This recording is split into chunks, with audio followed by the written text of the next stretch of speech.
trevas ou luz. Por todo o mundo civilizado, principalmente o mundo ocidental, há uma diversidade de limites. Vemos diversidade nos aspectos sociais, econômicos, culturais e étnicos. Mas escondido abaixo da superfície, longe dos olhos do observador casual e do meramente curioso, existe outra sociedade separada. Uma sociedade de segredos ditando seu próprio código. É o enorme mundo invisível da maçonaria. Eu sou o Mike Mendel. Pelos próximos minutos estaremos examinando crenças, ensinamentos e práticas da maçonaria. Estaremos falando com as mações e analisando literatura maçônica real, para tentar adquirir uma visão objetiva desta ordem fraternal secreta. Esse estudo permite uma reflexão racional. O material examinado está em uso atual, e nosso ideal é levar à compreensão do que realmente a maçonaria é. A maçonaria se autodefine como um sistema de moralidade. A base da maçonaria, por onde todos os maçons têm que passar, é a Loja Azul. A Loja Azul inicia os 3 primeiros graus ou níveis da maçonaria. O aprendiz é o primeiro nível, o companheiro é o segundo nível e o mestre maçom é o terceiro nível. A maioria dos maçons nunca vão além do terceiro grau. Porém, se alguém escolher ir além da Loja Azul, existem 2 caminhos que podem ser tomados. Um é o rito de York e o outro é o rito escocês. A maioria dos maçons que decidem ir além da Loja Azul entram no rito escocês de maçonaria. O rito escocês tem 32 graus. O 32º pode conduzi-lo para o santuário, se assim ele escolher. O 33º grau que existe é altamente honorário. O autor Ian Taylor tem estudado as origens da maçonaria moderna. Para muitas pessoas, o próprio mundo da maçonaria invoca um senso de mistério, de sociedade secreta. Mas, de modo a descobrir o que eles realmente são, precisamos conhecer um pouco de história. Havia muitos pensadores humanistas em 1500 que viam a corrupção que havia na igreja daquela época. Eles concluíram que, para se verem livres daquela corrupção, teria que haver uma nova ordem mundial. Eles haviam lido A República de Pilatos, que em 1500 já era uma obra popular. E Pilatos era também um grande filósofo que viveu no 5º século antes de Cristo. E ele disse: se nós pudermos ter um grupo de homens sábios que fossem bem pagos para governar o povo, aí sim haveria corrupção. Um bom pensamento, um pensamento inocente. O nosso governo é corrupto. Entretanto, ainda existem pessoas muito boas hoje em dia. Esse tema estava em pauta para os pensadores humanistas de 1500. Para fazer isso, eles precisavam antes descobrir a ordem mundial já existente. Essa ordem mundial estava baseada sobre o poder do reinado de Deus, pelo rei e pela igreja. Mas para sugerir isso, seria uma heresia daqueles dias e eles teriam perdido suas cabeças literalmente. Então, eles tiveram que formar uma sociedade secreta. Agora, o maçom da época, esses eram do artesanato maçônico. Foram os homens que realmente construíram as catedrais daqueles dias. Eram homens hábeis e isso foi uma das primeiras formas de união dos trabalhadores. Eles queriam manter para si seus segredos e suas habilidades. Haviam boas razões para isso, e então os pensadores humanistas se infiltraram dentro das lojas de artesanato maçônico, e então eles se tornaram os maçons especulativos. Eles eram chamados especulativos pelos maçons artesanais, porque eles não saberiam diferenciar um esquadro de um compasso. Eles eram apenas os humanistas, os idealistas, os acadêmicos. Então existem dentro das lojas maçônicas 2 tipos de maçons. O maçom artesanal, que é o maçom genuíno, que cortava pedra e etc, etc. E também tem o maçom especulativo, e é este o pensador humanista. Este é aquele que pretende reconstruir a nova ordem mundial. O autor e conferencista Ron Carlson dedicou 3 anos estudando profundamente o tema maçonaria. A maçonaria moderna realmente começou no ano de 1717, na Inglaterra.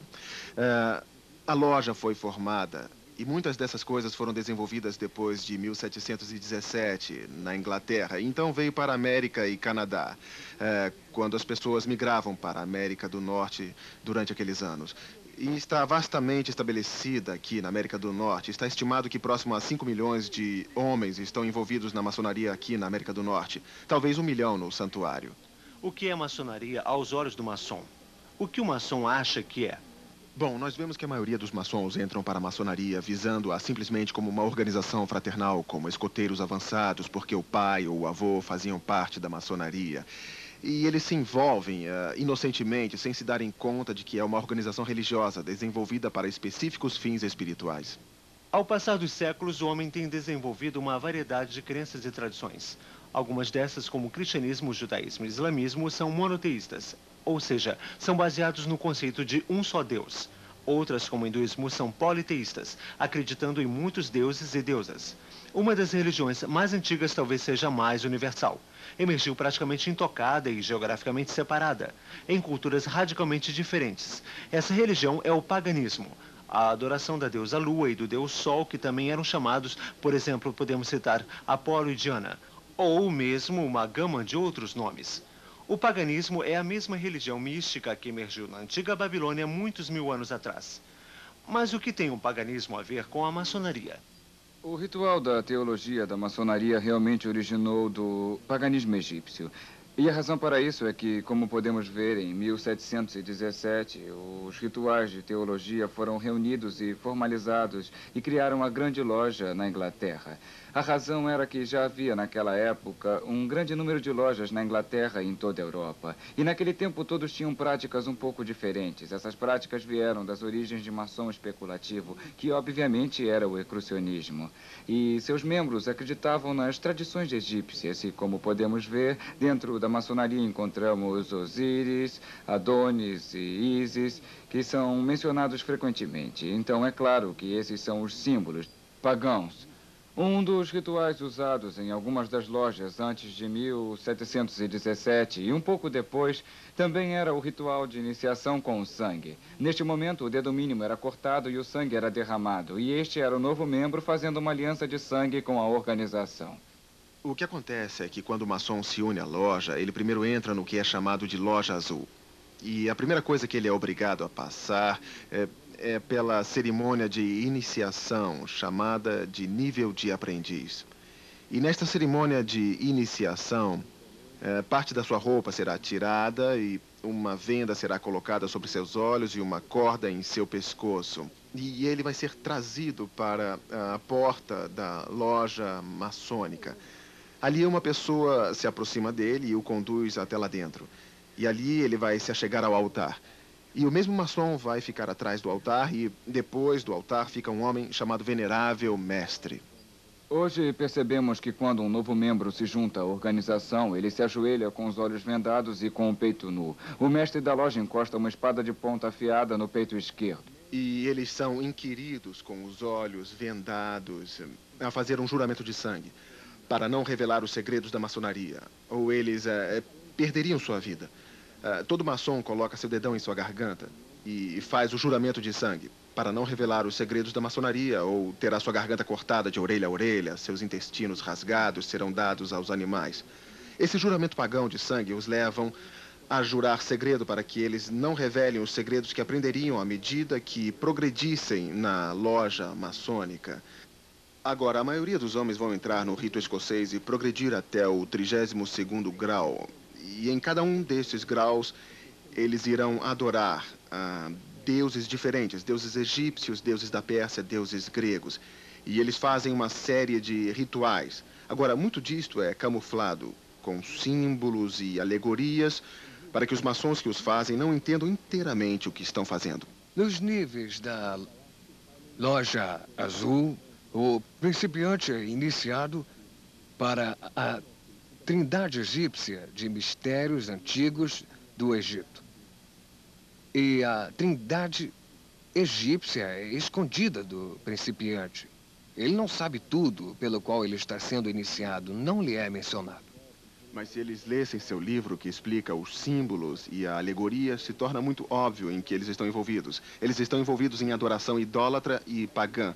Muito dela está baseada na Cabala, que é o livro de ocultismo do Antigo Egito. Está baseado em paganismo egípcio e adoração da natureza. É realmente isso.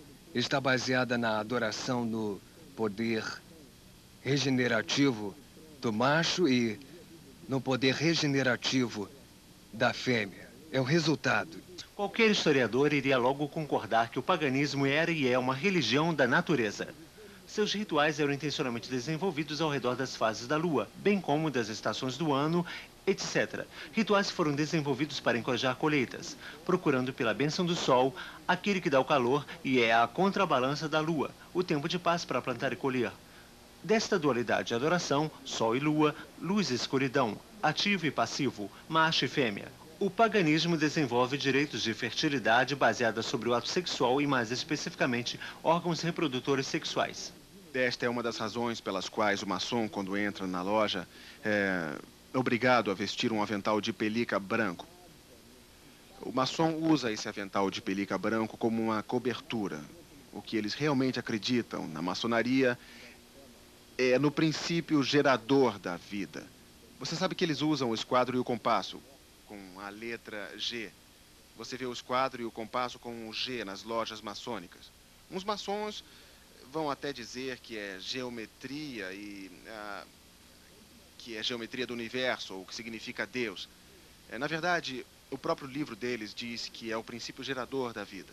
Que o compasso, não o esquadro, representa o feminino e o compasso descendo sobre ele representa o macho que está fertilizando a fêmea. Este é o princípio gerador, o órgão masculino é o que traz a imortalidade na vida. Veja só, quando eles falam de imortalidade, eles estão falando sobre a recriação da vida através do ato sexual. E isso é o que eles estão cobrindo com o avental de pelica branco, e é por isso que a mulher nunca pode ser maçom. Ela não tem o princípio gerador da vida, por isso eles orgulhosamente usam em sua lapela o esquadro, o compasso e a letra G. A maçonaria usa símbolos pagãos egípcios com frequência, como podemos perceber, e um que vem em minha mente é o obelisco. O obelisco é um pilar de pedra alto, com base quadrada e o topo de pirâmide. E isso era usado pelos egípcios como um símbolo de ressurreição. A ideia era um símbolo fálico faraônico, ficava erguido e ereto como um símbolo de procriação, onde a pessoa era ressuscitada através de seus descendentes. Esse era o seu argumento. Bem, a mesma coisa se explica hoje. Por exemplo, onde há um maçom enterrado, com frequência há um obelisco usado para marcar o túmulo. O Sr. John A. Macdonald, o primeiro-ministro do Canadá, e George Washington, o primeiro presidente dos Estados Unidos. Ambos tinham obeliscos em seus túmulos. Algumas vezes o obelisco tem o esquadro e o compasso para indicar com toda a firmeza de onde eles estão vindo. E é verdade mesmo? Parece incrível que maçonaria, esse sistema de moralidade, possa ser realmente paganismo, possivelmente bem disfarçado. O ponto dentro do círculo é um dos símbolos mais eminentes. O grão-mestre Albert Pike ensina em O Simbolismo da Maçonaria, página 353. O ponto dentro do círculo é derivado da adoração ao Sol, que é, na realidade, de origem fálica. É um símbolo do universo, Sol sendo representado pelo ponto, enquanto o círculo é o universo. Meek afirma mais a fundo em seu manual da loja, página 56. O fálico era a imaginação do órgão gerador masculino. Era representado geralmente por uma coluna, que na sua base era rodeada por um círculo. O ponto dentro do círculo foi intencionado pelos antigos como uma espécie de poder fálico da natureza, o qual eles adoravam sob a forma única do ativo ou o princípio macho, mas do passivo ou o princípio da fêmea. O paganismo reconhecia e adorava esses poderes como a força criativa na natureza. Albert Pike era Gran Comandante do Rito Escocês em 1800. Do seu livro Morais e Dogmas, o Sol e a Lua representam dois grandes princípios ou geração, o ativo e o passivo, o macho e a fêmea. Ambos brilham sua luz sobre seus descendentes, a estrela brilhante ou Horus. Essas autoridades maçônicas concordavam que o simbolismo da maçonaria era ocultista e era derivado do paganismo. Os rituais ocultistas e o simbolismo que são centrais na maçonaria foram tremendamente significantes para mim. Pessoalmente, eu estive profundamente envolvido por muitos anos com bruxaria. A bruxaria é a religião do paganismo e a adoração do deus Sol e da deusa Lua em várias formas. Eu estive envolvido no ocultismo por 12 anos. Steve Warren nos fala de sua experiência. Quero dizer, eu estava constantemente todos os dias lendo, pesquisando, como também praticando artes como adivinhação, entrando em contato com os mortos através de médiuns, cartas de tarô, a bola de cristal e tudo que pode ser considerado ocultismo, eu estava envolvido. O simbolismo na própria bruxaria é muito grande. Muitos dos implementos usados têm significação em termos de elementos naturais, como Van representando o ar, Azor representando o fogo, Acalis a água ou o pentagrama representando a terra.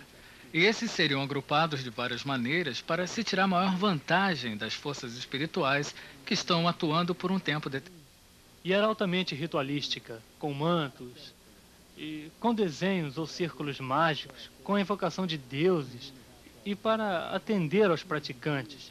E também, quase tudo que se fazia, mesmo que não fosse um ritual formal, sempre tinha algo a ver com um ritual. Mesmo que fosse rogar uma praga, sempre acendíamos velas, trazíamos os elementos e montávamos o altar.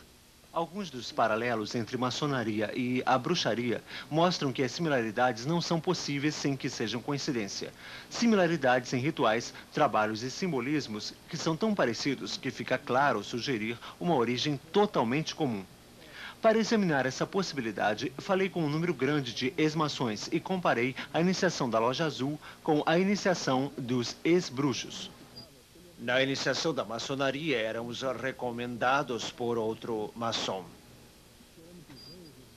Para se juntar à seita, primeiro tínhamos que ser selecionados. Nós tínhamos que ser recomendados por alguém que já estivesse na bruxaria. Quando fui iniciado, meus olhos foram vendados. Me puseram uma corda e no peito me encostaram a ponta de uma espada. Na bruxaria nós éramos iniciados através de um tipo de ritual, de cerimônia de iniciação, onde o candidato era conduzido com uma corda e com os olhos vendados até chegar à borda de um círculo mágico. E a corda estava no meu pescoço e fui conduzido adiante. E na frente, no outro lado do prédio, ficava o venerável mestre. Me ajoelhei diante dele, como se ele fosse um deus.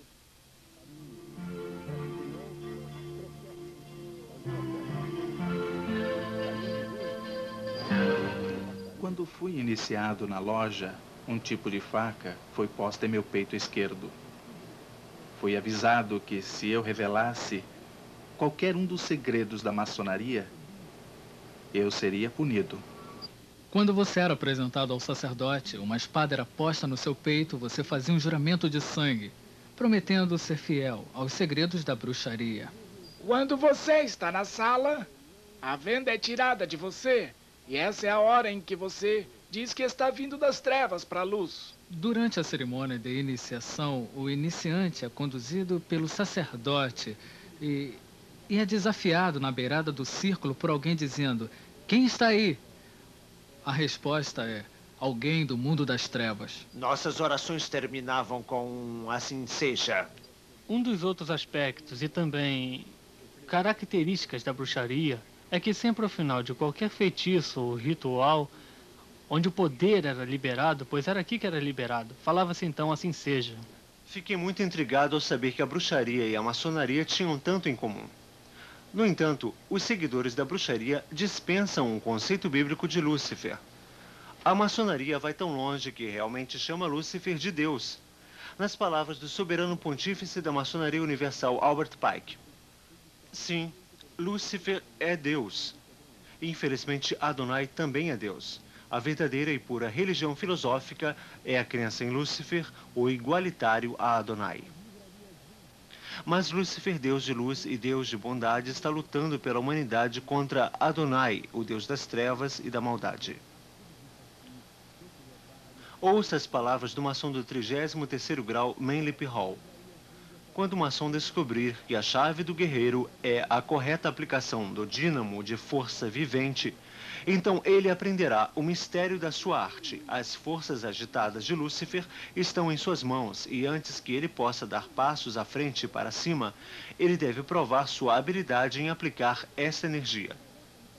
Dos literalmente milhões de maçons do mundo todo, quantos estão realmente conscientes do real significado dos símbolos maçônicos? A resposta é bem poucos. Como a maioria dos maçons nunca ultrapassam o 3º grau da Loja Azul, a classificação de mestre maçom, a maioria deles nunca descobrem no que estão envolvidos. e nunca vão descobrir o que é maçonaria, a não ser que tentem entrar nos níveis mais altos do rito escocês ou do rito de York. De fato, eles não são só ignorantes, são deliberadamente enganados por seus superiores na loja. Assim falou a própria autoridade Albert Pike. Os níveis azuis não são mais do que a parte de fora do templo. Parte dos símbolos são expostos ali para os iniciantes. É intencional que eles não os entendam, mas é intencional que eles pensem que os entenderam. Quando muitos maçons passam pelos primeiros 3 graus, tornam-se mestres maçons e param por aí, pensando que é somente uma organização fraternal. E eles não percebem que seus líderes têm conscientemente mentido e os enganado porque eles não querem que se entenda os verdadeiros ensinamentos da maçonaria. Eu comecei com boas intenções, achando que estava entrando numa fraternidade de fato muito interessada em ajudar pessoas. Mas agora eu percebo que em escalões mais baixos, níveis inferiores, você não sabe toda a verdade. O significado da loja e o que ela era para mim, um grupo de pessoas que estavam ali para ajudar os outros. E haviam diferentes coisas assim, que se podiam perceber na loja. As pessoas estavam juntas, unidas por algo, e pensei ser uma organização cristã. O que fazia alguém pensar que a loja maçônica era um lugar cristão era o fato que encontrei pessoas que eram membros da mesma igreja a que eu pertencia, a Igreja Presbiteriana do Canadá, como membros da loja, membros em posições importantes na loja. E acontecia que essas pessoas, dentro dos rituais, usavam citações das Escrituras. Então, isso me fez pensar que eu estava certo. Eles pensam que estão ingressando, na verdade, numa organização cristã. Isso porque, na verdade, os 3 graus da loja azul são validados no espelho cristão. Jesus Cristo é o centro da fé cristã. E, de fato, sem ele não há cristianismo. Isto é porque Jesus declarou ser Deus encarnado e, como tal, não pode ser separado de seus ensinamentos. Ele não ensinou um sistema de moralidade para levar alguém a Deus. Ao contrário, ele disse ser o caminho ao Pai. Na maçonaria, qual é o ensinamento oficial sobre o Messias?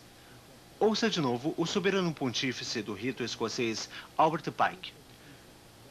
Ela reverencia todos os grandes reformadores. Ela vê em Moisés, o doador da lei dos judeus, em Confúcio, Zoroastro, Jesus de Nazaré e no árabe iconoclasta grandes mestres de moralidade e eminentes reformadores, e nada mais. Em outras palavras, Jesus foi reduzido a um grande reformador. Nem um pouco diferente de Confúcio ou Zoroastro, mas a Bíblia diz claramente em Atos capítulo 4. Em nenhum outro há salvação, porque também debaixo do céu nenhum outro nome há dado entre os homens pelo qual devemos ser salvos. A essência do cristianismo é que o homem é incapaz de salvar a si mesmo. Por esta razão, Deus mandou seu único filho para fazer expiação por nós, morrendo em uma cruz. Isso é tão diferente da forma de ensinar de Manly Hall em seu livro Chaves Perdidas da Maçonaria.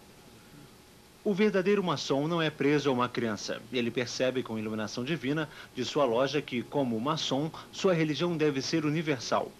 Cristo, Buda, Maomé, o nome significa pouco, porque ele reconhece somente a luz e não o condutor. Ele adora em todo santuário, se ajoelha diante de qualquer altar, seja num templo, mesquita ou pagoda, catedral, e percebe com seu verdadeiro entendimento a unidade de todas as verdades espirituais. Nenhum maçom pode ser limitado, pois sua loja é a expressão divina de toda a abrangência. Nenhum maçom pode ser limitado, pois a sua loja é a expressão de toda a abrangência.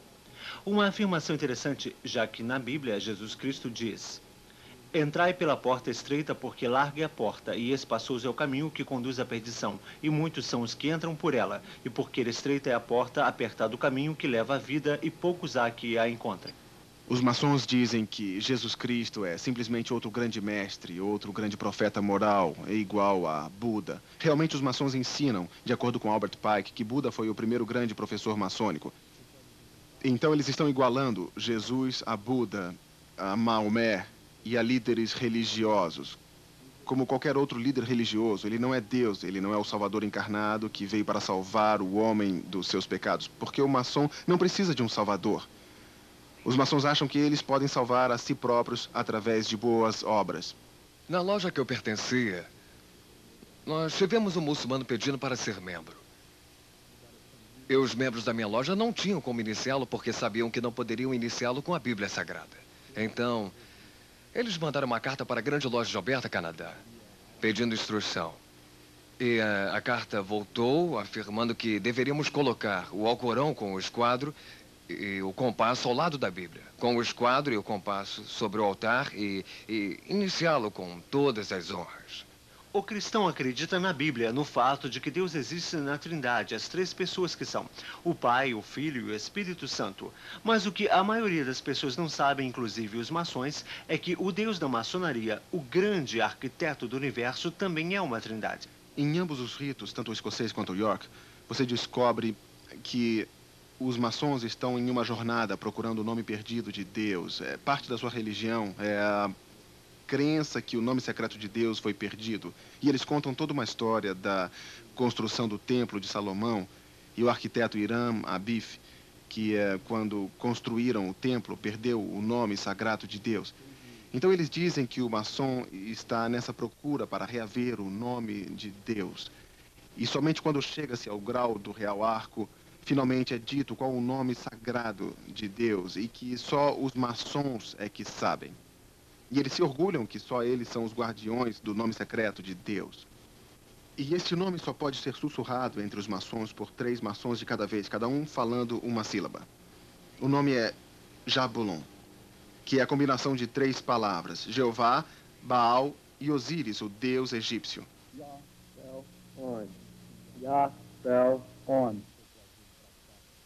E o que o maçom está adorando na loja maçônica é um deus de 3 cabeças feito de Jeová, Baal, que foi o deus da fertilidade de Baalbac, no Líbano, e Osíris, deus sol egípcio, representado pelo símbolo fálico, que é a adoração sexual do Egito. E desta combinação sai um monstro de 3 cabeças, e dizem que esse é o deus maçônico a quem eles adoram. A salvação para o cristão está baseada inteiramente no sacrifício do Senhor Jesus Cristo na cruz. A Bíblia diz que todos pecaram e estão afastados da glória de Deus. E que não importa o quanto nos esforcemos para sermos bons, jamais alcançaremos o alvo de sermos santos como Deus. Mas Deus dá o presente gratuito da vida eterna para aqueles que acreditam em Jesus Cristo e permitem que Ele pague pelos seus pecados na cruz. Nas palavras de João 3,16... Porque Deus amou o mundo de tal maneira que deu seu único filho, para que todo aquele que nele crê não pereça, mas tenha a vida eterna. A salvação para o maçom é algo totalmente diferente. Os maçons estão contando com suas boas obras, algo que a Bíblia diz que não pode salvá-los de fato. O monitor maçônico ensina que Deus, o olho que tudo vê, vai recompensar o homem de acordo com suas obras. O olho que tudo vê penetra nas profundezas do recesso no coração humano e vai nos recompensar de acordo com nossos méritos. No 19º grau do rito escocês é dito ao maçom: o maçom que tem dado prova de sua afeição aos estatutos e regras desta ordem, no final o fará merecedor de entrar na Jerusalém celestial, o céu. O 28º grau do rito escocês afirma: o verdadeiro maçom ergue-se por degraus até alcançar o céu. Os maçons acreditam que eles podem merecer a salvação e que eles podem subir uma escada até Deus, a quem eles chamam de grande arquiteto do universo, e que um dia eles vão ficar diante de Deus e Deus irá levá-los ao céu. Não por causa de Jesus Cristo, não, mas porque eles foram bons maçons e fizeram boas obras. Um dia eu estava conversando com o pontífice do santuário em Minneapolis, de onde eu sou. Ele me ligou um dia. Ele tinha ouvido a minha fita sobre maçonaria. Como é que você ousa dizer que a maçonaria não é cristã? Ele disse: eu sou um diácono na minha igreja. Ele disse: eu sou um bom cristão. Eu sou o chefe do meu santuário. Como é que você pode dizer que eu não sou cristão? Aí eu parei e lhe fiz uma pergunta. Bom, senhor, se você morresse agora e ficasse diante de Deus esta noite, e ele te perguntasse